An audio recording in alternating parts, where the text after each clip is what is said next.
How's everyone doing? New video today. It's the second video in the My 50 Favorite Movies series. That's kind of hard to say. I'm actually going to leave the door open. I know you guys can see that because when I went back and watched two of my videos, I've seen my cats walk in. They might end up doing it again. So look out for a cat walking in. But anyway, that's not the point of this video. Not at all. So, point of this video, we're continuing our countdown on my list of my 50 favorite movies. We did 50 through 46 in the last video. This time we're doing 45 through 41. And I don't think I have anything else to say. Let's get right into it, guys. Number 45, yes, that's what we're doing, is the start of Quentin Tarantino's incredible career, Reservoir Dogs, all-star cast. I'm gonna have to look because there's so many guys. There is Harvey Keitel, there's Tim Roth, there's Steve Buscemi, and there's Michael Madsen, and of course Quentin Tarantino is in the movie himself. I decided that I want to tell you guys the story, like at least a little bit of it, for all these movies, just in case you haven't seen them. I would think most people have seen Reservoir Dogs, but it doesn't matter. I'm just going to keep talking. I'm going to talk about a little bit of the story for each one of these movies. So yeah, Reservoir Dogs. It follows 6 or 7 guys. They are all tasked with pulling off a heist of sorts together. And during the heist, the cops come and shoot Tim Roth's character. So then they all go to their place they had talked about. If the cops do end up getting us, we go here. They go there and they discover, or they start hypothesizing that there is a rat within the group. So it's so interesting. I mean, that's something that's really cool about The Departed, is you get to see how these rats work within these groups. But in Reservoir Dogs, you don't know who the rat is. I mean, until the end of the movie. So that's really, really cool. And of course, it's non-linear story. You know, it's Quentin Tarantino. It's really interesting watching the story come together. Another note about Reservoir Dogs is it has one of the coolest dark comedy scenes in film history. If you guys have seen it, you absolutely know what I'm talking about. Clowns to the left and the jokers to the right. Yes, it's awesome. Watch Reservoir Dogs, it's sick. Let's move on to the next one though.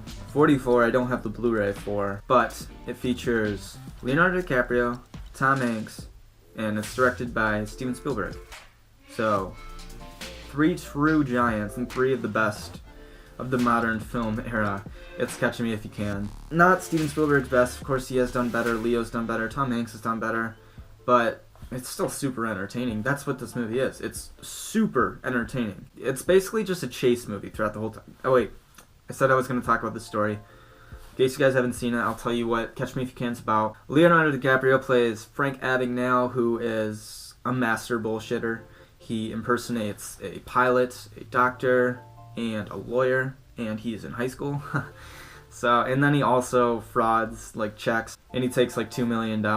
So FBI is on him, and that is where Tom Hanks comes in. He is an FBI agent who is constantly chasing Leonardo DiCaprio, constantly one step behind. Yeah, it's just a fun ride throughout, watching Leonardo DiCaprio evade the FBI and the police and trouble, and then Tom Hanks, constantly feeling okay, I'm gonna get him next time, and it's really cool. All right, and then with number 43, we have a true cinema classic in Fargo, Coen Brothers' best film, without a doubt. Okay, I'm gonna talk about the story right away this time.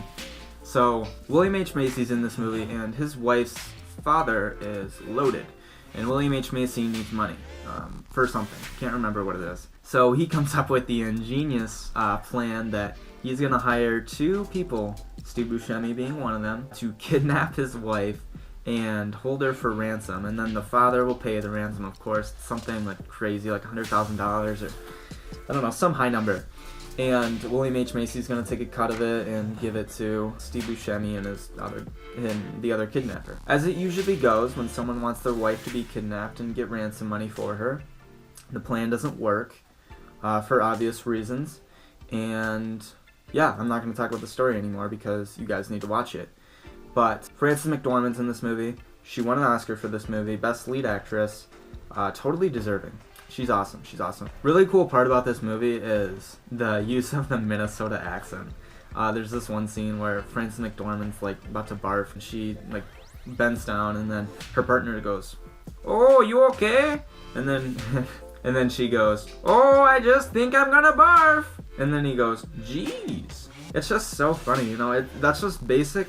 It's basic dialogue, but the way the actors do it with the accents and the little humor in there, it makes it for a really, really funny movie.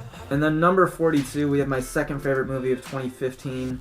It's Mad Max Fury Road. I'm not the biggest action fan ever, to be honest with you, but this is just action porn. I think it's like a 2-hour runtime, and it's all action, car chase, explosion, and yeah, that's what this movie is. That's all it is.